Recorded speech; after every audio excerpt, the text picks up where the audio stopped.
Feeling trapped by all the stuff? Can't keep up? No time to think or plan? Has the rush and gush of modern life got you trapped? Slow is the new fast. Slow is the new fast. Slow is the new fast. Set your coordinates. It's Mach 0, making time for life, one thing at a time, with your host, the VIP coach, John Davidson. Welcome to the show. This is the Mach 0 podcast. You're listening to Making Time for Life, one thing at a time. And I appreciate you listening to me. This is Coach JD. I've been coaching entrepreneurs and leaders and managers, business owners, and visionaries for the last 18 years. I've devoted almost a quarter of my life, of what I hope to be my lifespan, to helping them be there for themselves and be there for the world, and to establish a creative freedom of trusting themselves, trusting their creations, trusting their inner voice to do what's right and to make the most of their opportunities and to seriously go out in the world and put a dent in the universe with their dreams and their ideas, to live by a life plan, to live in a creative orientation rather than just falling back on the reactive and response one that a lot of us operate from. You know, I'm very proud of the leaders that I've had a chance to coach. There are now 750 of them in our alumni, and some of them today continue to work with me after years. I have several clients going on 14, almost 15 years working together. We've created an extremely special, dynamic, one-on-one coaching relationship that becomes the mantle through which they learn, they live, they connect, they make courageous steps. So we provide them the support structure, the apparatus, the guidance, the ideas, the sounding board, so they can maximize how comfortable they are with their own ignorance. Because they see coaching, they see having another to look at them, to accept them, to offer them legitimacy in all aspects, to really make the most of their gifts and to help the world see the opportunity of them and to live into their most deep and distinct sense of purpose. So that being said, what we do is very, very special at the VIP Coach, and I have this radio program, this podcast, to kind of pull artifacts, to pull some of the most memorable nuggets and artifacts out and kind of put them on display and say, you know, you as a listener, maybe you're not involved in VIP Coach, maybe you're not being coached yet, maybe you are. And in some ways, you know you need help, but in other ways, there's an implicit curriculum always in the coaching where it's not the areas that we both know you need help, but it's something where help is needed. It's a blind spot that we don't see. It's very emergent. And I think one of those has to do with our role as parents of bringing our children into the world. This is a very, very serious conversation that's happening in all the coaching sessions today. I think part of it because most of the coaching clients are in the age range where their kids are going from adolescence into maturity. They're growing up. They're in their teens. They're moving into their 20s. Some of them into their 30s. Some of them are adult children. And so a lot of our conversations are around empowerment, around the role they want as parents in their child's lives. It's a very, very delicate conversation. And each of us have different models, habituated thinking. We have hand-me-downs from our parents about the way we're supposed to do things. We have certain views that we impose on our children. And then the children themselves have their own dynamics and they have their own headspace and so forth. And so what the parents today are faced with is a lot of conflicting goals. You see, you go out in the marketplace and you create this business, and the thing you most want is all the freedom. That's why you bought into the idea of being a business owner or being a liberated leader, is you want the business or what you're doing to liberate you to serve your life. You got a lot of things in your life plan that you want to accomplish. And I know one of those that's dear to your heart is how you envision bringing your children into the world. If you've thought about it, great. If you haven't thought about it, this is an opportunity to ask yourself what kind of children I'd like to create. That doesn't mean that you have control over dominion of how their lives are going to play out, but that you're staying true to your deep, heartfelt voice about your highest hopes for your children. Now, maybe you have one or two or three or more in your home, or maybe you're a combined family and you're working with the complexities of that. But I know you have expectations. You have expectations of yourself as a parent. You have expectations of your children in how you expect them to behave and how you expect them to deal with the world, meet the world, learn in the world, make good decisions in the world. And one of the tensions I constantly encounter is the individual that is trying to balance it all between the requirements of building a unified team and leading in fabulous ways at home as well. Because they feel like they're behind on getting the kind of resourcefulness, the availability, the kind of presence, the real contributions that they aspire to make in their children's lives. So I hear it all. I hear the moments where they really want to be the hero to the children. They want to be there for them. They want to help make things happen for them, with them. I hear those real down moments when the children aren't necessarily doing things well and the parents are pissed, angry, disappointed. So I know as you're listening to me, as you're kind of landing on planet father or planet wife or planet husband, planet family person, this is a very, very tender-hearted area for you. And so if you haven't thought about it, one of the things that I often ask the entrepreneurs to do is to really identify in your best way of explaining it, in truly your authentic voice, what role do you want to have in your children's lives? What are your highest hopes for your children? And you probably, if you have one or two or more children, you struggle with how to love them equally. Is you have to distribute your attention. There's a division of labor between your kids, and you see them and what their needs are. And so you struggle with probably how to arrange all that. You know, how to arrange the roles between you and your spouse. Who's going to do what? Who's going to be the taxi driver? Who's going to escort them to school? Who's going to prepare meals? Who's going to wash clothes? Who's going to do what? Who's going to sit down and do homework? Who's going to be the one that's going to reprimand and enforce consequences? Who's going to be the one that provides them knowledge, self-knowledge, and understanding of themselves? Who's going to be the encourager? So you and your spouse have a ton of different roles that either play well to your strengths or don't play well to your strengths. So there's that. But then I think there's also a couple of real important ideas about, I'm not telling you what your role should be, but about the kind of roles that I often hear in the coaching spaces. And I'm very, very moved by the way these individuals, these leaders define these roles. The way they often see their children is that each of them has a little genius inside of them. If you can imagine the child has come to earth and they have this little DNA that says to them, do something in the world that the world needs and bring your gifts out to the surface, bring your self-expression out to the world, because that's what really belongs to the world. And so oftentimes what I hear from leaders is, this is an inevitable passage. It's almost a mythical passage, if you will, an archetypal passage of liberating the youth and bringing a soulful existence into or in the backdrop of everything they're doing. So the alternative, of course, would be soul loss, that the child masks what they really want. They live up to some sort of program.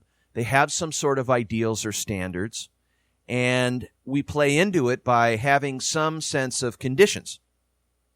And so we say, well, I want my child to live by these conditions, and if they do, they'll be successful. But our agenda is we're really afraid for the children because we know how tough it is out there. And so what we try to do is come up with a formula for success. And then automatically, instinctively, just out of being protective, is we attempt to enfold them and integrate them into our formula. But what we don't get and we don't recognize enough is just how violating to this little genius this activity really is. So we think we know what's best for them, but we sort of put them into a position where they're inferior and we're dominating and they need to submit. It takes away the it takes away, not patriarchy, because that would be the opposite, but it takes away the stewardship that we can occupy as parents. And the opposite, of course, as I said, would be, I missed the words, would be patriarchy. In other words, I know something you don't, you're my project, I'm going to fix you, something's wrong with you. Of course, our children need guidance, but they also need the gift of making the mistakes that they make. They go through stages. I mean, we all did that. It's just by learning anything new. We make mistakes. Some things work, we win. Some things don't, we learn. But there are certain things that we do to undermine that learning process. And I think one of the most important pieces of that learning process is how we bring our children into their true self. Because one of the greatest things, one of the greatest gifts that children can offer is to stay authentic and true to being more of themselves, but offering value and service to a real need in the world. We have this egocentric phenomenon in the world. We have an epidemic of this egocentric approach of, I'm going to do what gives me pleasure. I'm going to do what gives me a great hit. So the way I organize my life is around what's really made for me. So we use others as a fix or a means to entertain ourselves. We consume things to mask our longing for connection.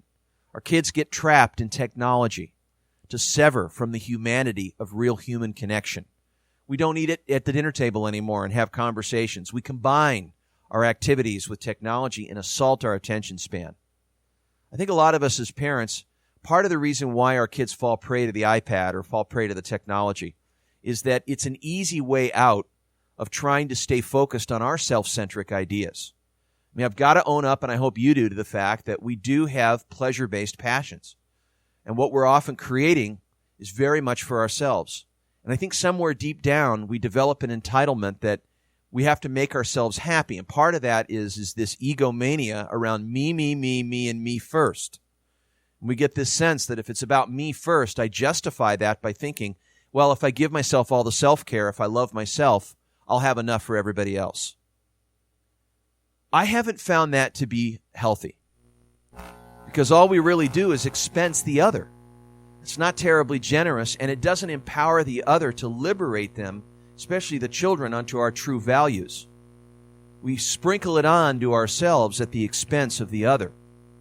And what we end up doing is we kind of partition and wall the kids into a way of living, conditions, requirements for them to earn and be acceptable for love.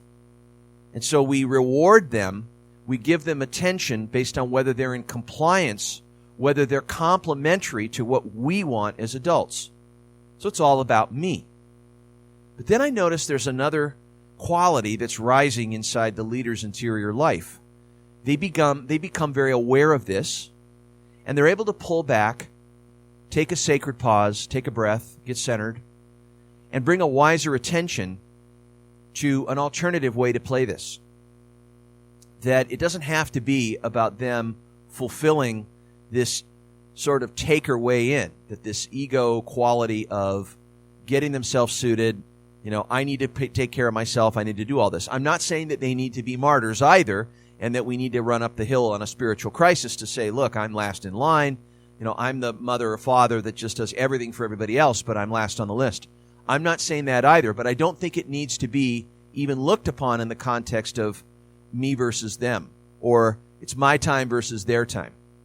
What really levels it out is being present to the real values that we have. I've seen a lot of exhausted mothers stay true to creating what they really want. To me, it gets down to whether you're truly living what matters to you. And whatever is required to do that is what it's about.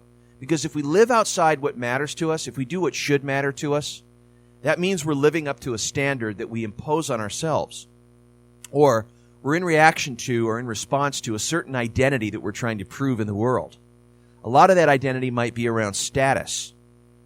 Of getting that kind of message out that we're special, that we are worthy of attention, and that we're out to get noticed. So rather than spend time with the kids, we live in big homes and we try to create impressive lifestyles. We have to go to work to pay the bills of our most expensive vehicles that we can't even afford. We try to live up with the Joneses by matching their social status on the block and working hard to pay that to look good instead of devoting our attention to the kids. So you have to ask yourself in truth, what's really most important to you? Do you want to create an impressive lifestyle, or do you want to create a fulfilling life?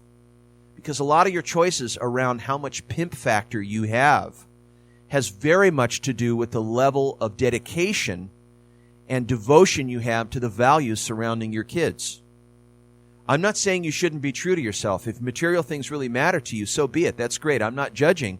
I think that's great, but put it into perspective, because it is a trade-off.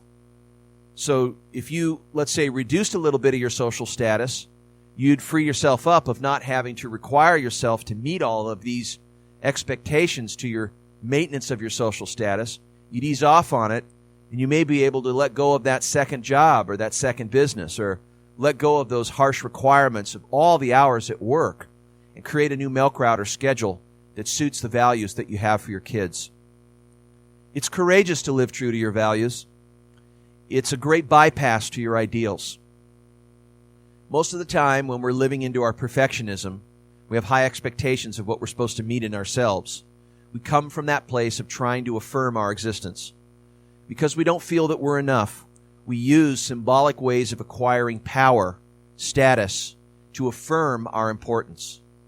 Really ask yourself if you're playing that game, because at some level, based on the milieu or the social environment that you're in, you may have gotten swept up or hijacked by these alternative systems, these alternative urges and motifs, to live the life of looking better than you are, rather than creating a life that's based on the values that you espouse to create. Mothers and fathers, I'm talking right into you, asking you to have a real, honest, truth-telling, transparent conversation with yourself.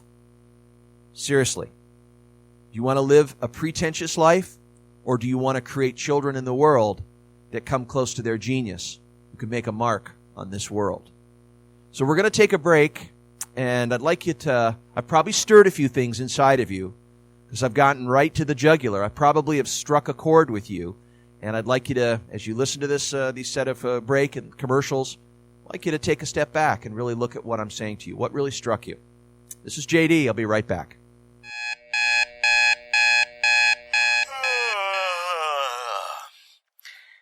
It's Monday morning. I'm drained. You've got mail. Look at this. It's the Monday Advantage video. Yeah! Now I can get past the distractions and implement something new. The Monday Advantage. It's that easy. Just subscribe free for a limited time at highlevelperformance.com. Every Monday, launch the week with fresh tools, giving you the right state of mind, focus, and confidence. See what becoming a gifted boss and serial creator is all about. Subscribe today at highlevelperformance.com. That's highlevelperformance.com. And start enjoying your Monday Advantage today.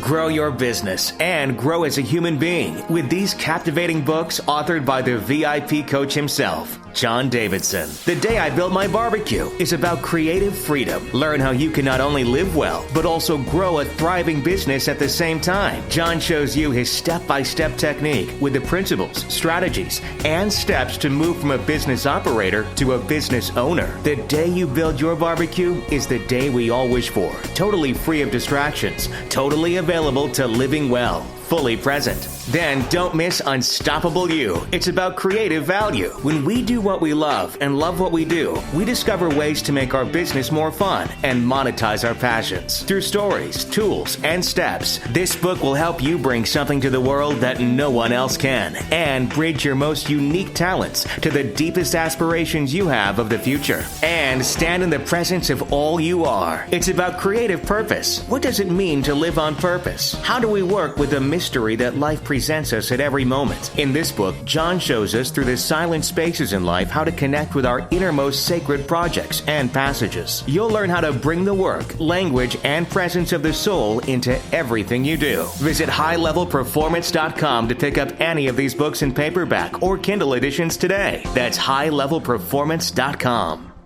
From go time to slow time. Slow is the new fast. Mach 0, making time for life, one thing at a time. With VIP coach John Davidson. All right, you're listening to the Mach 0 podcast, Making Time for Life, one thing at a time. This is JD, and we're talking about this topic today of how we see our children and the leaders that we are. And what I'm talking into is recognizing an existing reality, that we have ideals of ourselves that hold us prisoner to our own machine, that hold us prisoner to these ideals, these standards that we have to live up to look a certain way, to appear a certain way, to manipulate the world to believe that we're better than we are, because we believe that we're not enough. And out of that negative belief, we attempt to offset it. We offset our shame of what we hide in secret by painting to the world a false self that's super fragile and easy to fracture. It's when people put it in question that we all come down. We have an identity crisis or an identity quake. We don't know what to do. But I have an invitation for you. I want you to go to higher ground. You have the ability, you have the awareness to see the current milieu. You can see the current system, the current structure that you're operating in, of where your motivation really is. And you don't have to operate from that structure. You can choose again. In fact, you don't even have to go back in the past and think about the origins of that structure. Just recognize what it is and what plays out. It's not worth going back and doing all of that inner cultivation and introspection. Why bother? There's nothing wrong with you. I already know that. You just have a lot of love in you to give. You're just not fully embodied in the love that you are. If you were, then most of your choices, all your choices, would be imbued in and supported by the source of love to generate something. And that's your values talking, your true aspirations. It takes courage to follow that voice, but it's a fundamental choice to become the predominant creative force in your life. It's a fundamental choice to become the predominant creative force in raising a child. Because when you really raise a child out of that love, you have to do two things. Your point of reference isn't yourself anymore. Your point of reference is bringing the child into the world in the way that you envision it. That vision is not a manual override over their own ability to motivate themselves and to choose. It's just a high hopes. It's not what it is. It's what it does to you. As you orient yourself at a very deep level as to how you see your children. And that's the second capacity, is having the capacity to see them different from you. That they are not you. And they don't need to be you. They will model you for acceptance because they don't have another way. This is new ground. They're going into a new frontier. They need something to base their decisions on. They have to feel safe. But your acceptance of them and your offering legitimacy, your conserving of legitimacy, creates a certain atmosphere of trust. What is that atmosphere of trust? What is that living trust? It's to know that no matter what you put your hands on, no matter what you think you can control or manipulate, there's a truth that no matter what, you're going to put your deposits into your children. You're going to give them advice. You're going to help them remove themselves from danger. But you've got to know the limits of it. And I'm talking about wise innocence. The wise innocence is knowing the ends of your intentions. Knowing what's left beyond your intentions is where the universe needs to fill it in and put the writing on the blank page. You don't have that much control or domination over what happens to your children. You can only do so much. And if you get too identified with that, then that's going to reinforce that you haven't done enough for them because you see them as failures. And they're not. The children are going through stages. They're going to go through foolish stages. There's going to be times when they lie. So did you. You were a teenager. You weren't considering the consequences. You made some foolish decisions, right? Of course you did. That's what brought you here. You got here through good, bad, ugly, up, down. You had all shapes and sizes. But they haven't had the wisdom that you have. They don't have the headspace you have. They don't have the experience, the scars that you have, the injuries you have, the wounds that you have. But they will be witnessing all that. And all of that is all part of the course. That you don't interfere with those things. What happens to them is what happens to them. Life is a wild card, so hands off. Let them have their life. Let them experience their life. It's one of the only ways to learn. But I think two things that you can do to come from, if you have some true values and high hopes for them, and you want to bring them into life successful, two things come to mind. Is how are you doing on fostering their personal gift in being the center of gravity to which they make decisions in their career, their relationships, what they get into, what they don't get into, how they position their lives, where they allocate their talents. Their personal gift is a superior skill that they have a passion for.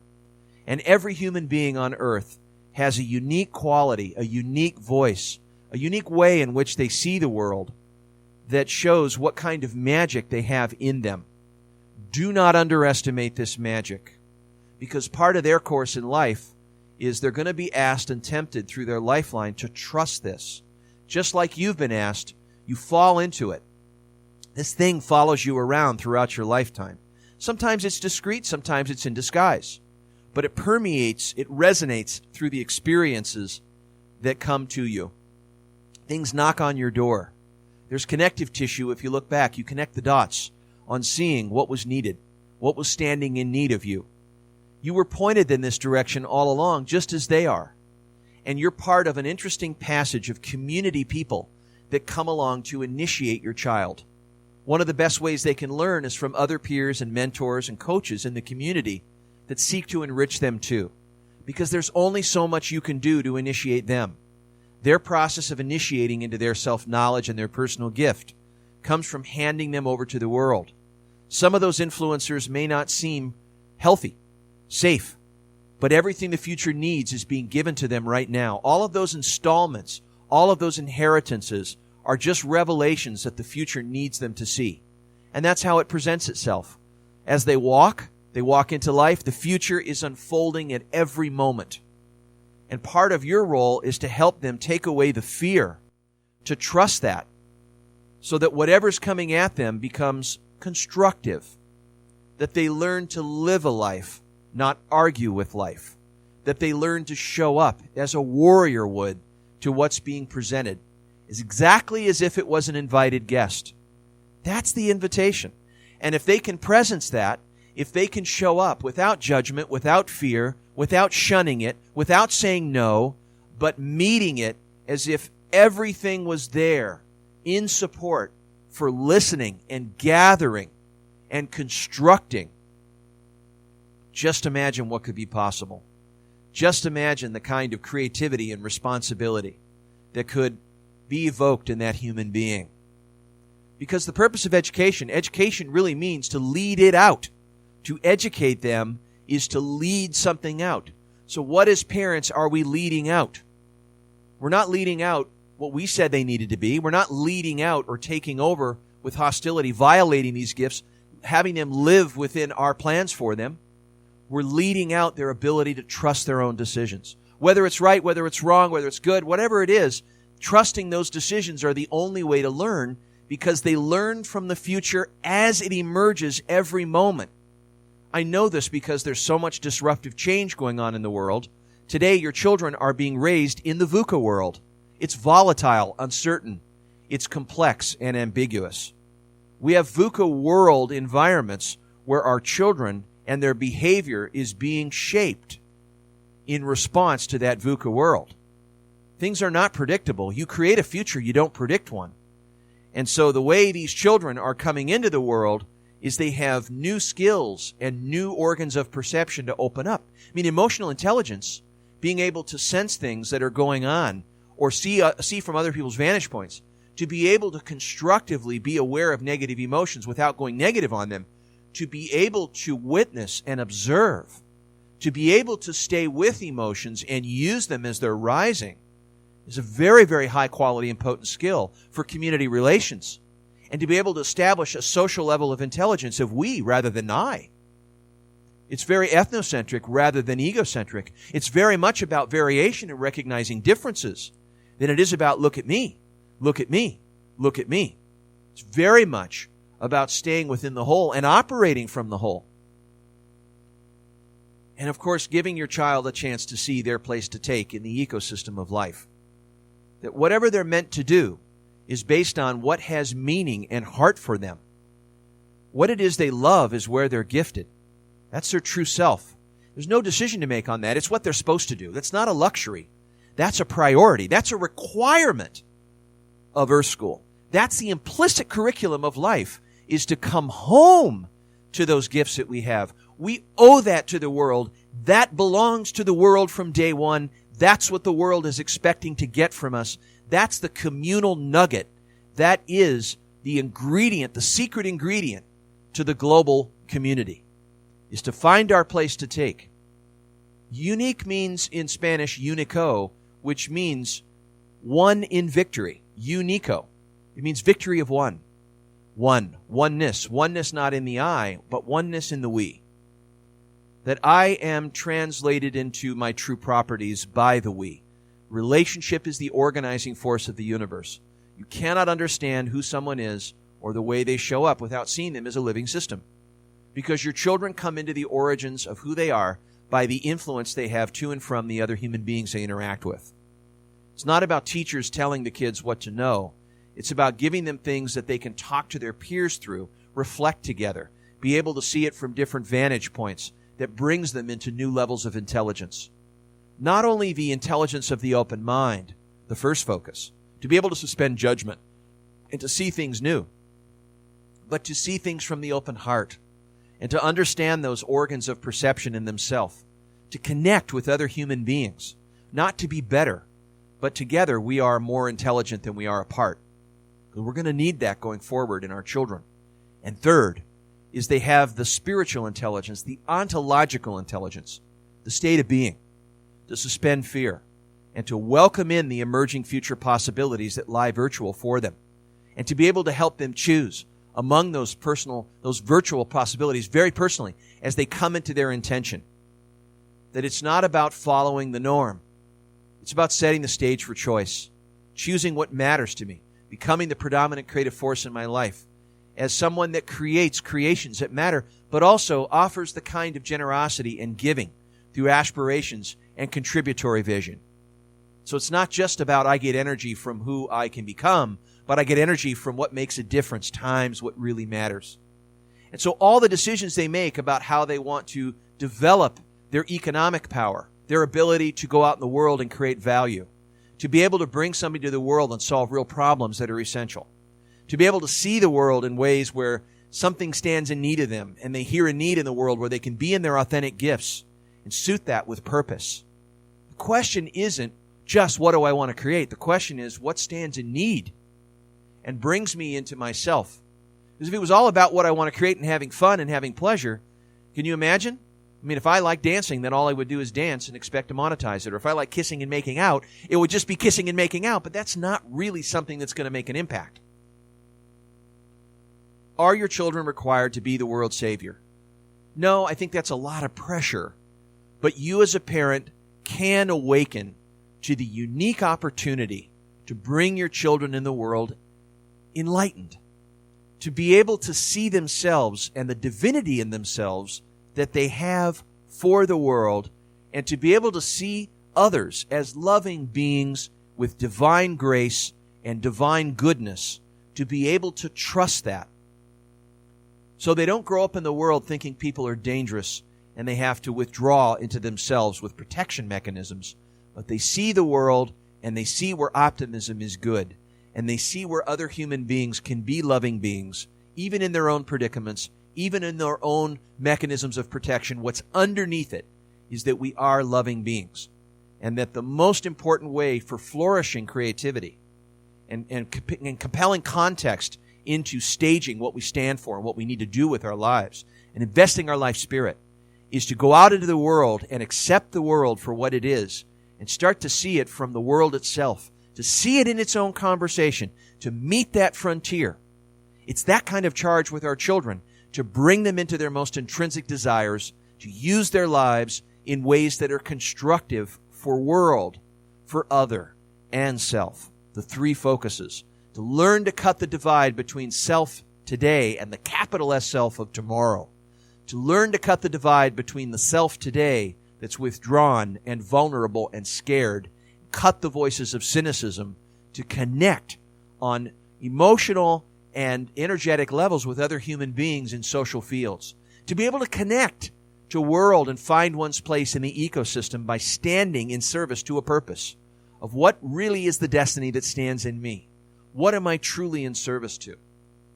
That becomes the single point of reference to bring to the surface the genie in us, the magic in us and our children, to live true to themselves and to go out into the world and help the world see the opportunity of them. What is called creative value and also creative purpose. To live from a true sense, the deepest knowing of what's right, to follow the best places of goodness and expand them, and to serve, to truly serve, and believe the other is not the taker, but also the giver.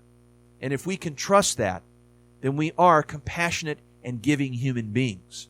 And together we can do more. So that this child is one small part of a greater self-knowledge referencing, that people see a greater part in themselves that's needed by the whole. I just can't stress this enough, parents, that part of your leadership invitation and what I'm inviting you to do is to take the key and put it in the door to this work. It will liberate you.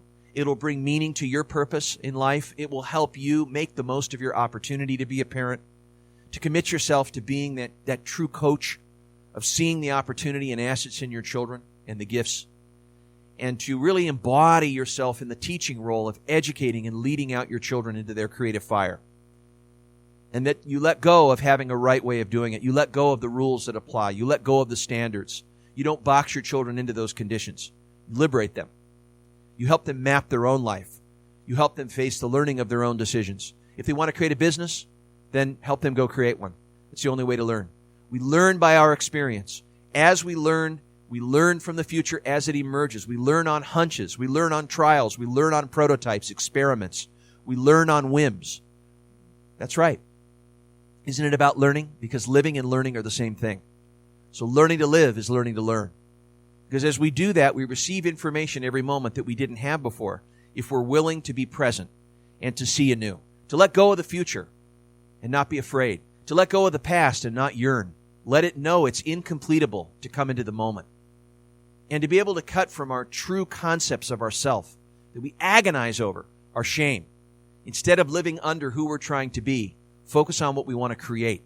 Focus on what stands in need of us. Focus on what calls us into action.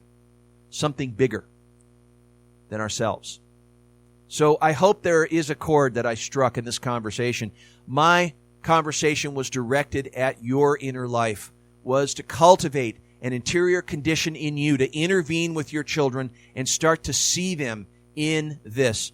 Namaste. I see the divinity in you, and I see the world standing in need of that bridge to your divinity, and I will do what I can to help foster that bridge. I see the beauty in you, and I will help the world tap into that beauty. What greater owing do you have? What greater work could there be in the world of raising someone to be that great? And just what could be possible because of it. And just what that would translate into to have your life be used that way. To be blessed, to be able to support someone in the liberation and the occupation of their true authentic self, their dormant self, their most essential qualities. It is the greatest work. It is the greatest work as parents to be able to liberate our children that way, to make them feel safe, to flourish, create atmosphere of trust so they can come out and to stay true to their true inner voice and what their community voice says. This is what's really something we stand in need of for you to do. And they have a sense of what that is. And they respect it and they honor it with all they are. And they come back to it. And every year they're more motivated and more fascinated and more motivated and more fascinated because this one activity is the thing that they're most motivated and fascinated to do. Not everything, but this one piece. This is it. It's your time. So, that being said, thank you so much for listening today to this area that I feel so strongly about because there's so much joy in what you can offer generously, compassionately, with understanding of your child, to see them with new eyes. Suspend your judgment, suspend your cynicism. Let go of your manipulation and come into a flow. Let go of really learning to think and witness their greatness. Let go of having to impose anything on them that's not true to who they are. To let go of you having to be someone you're not and forgive yourself with mercy and overlook those moments when you sucked up to what you needed to be or put your mask on. Take your mask off. This is just as much about liberating you as it is about them. It's about a homecoming. Our number is 714-375-6624. We're at highlevelperformance.com. Thank you for listening to myself, JD. This is the VIP Coach. You're listening to Mach 0, Making Time for Life, one thing at a time. For more tools, go to highlevelperformance.com. Better business, better life. Fast growth, keeping things simple. Or visit us on Facebook, Mach 0, Making Time for Life, one thing at a time. Set boundaries, focus your attention, and maintain a positive state of mind. Hire a VIP coach to help you. Call 714-912-9261.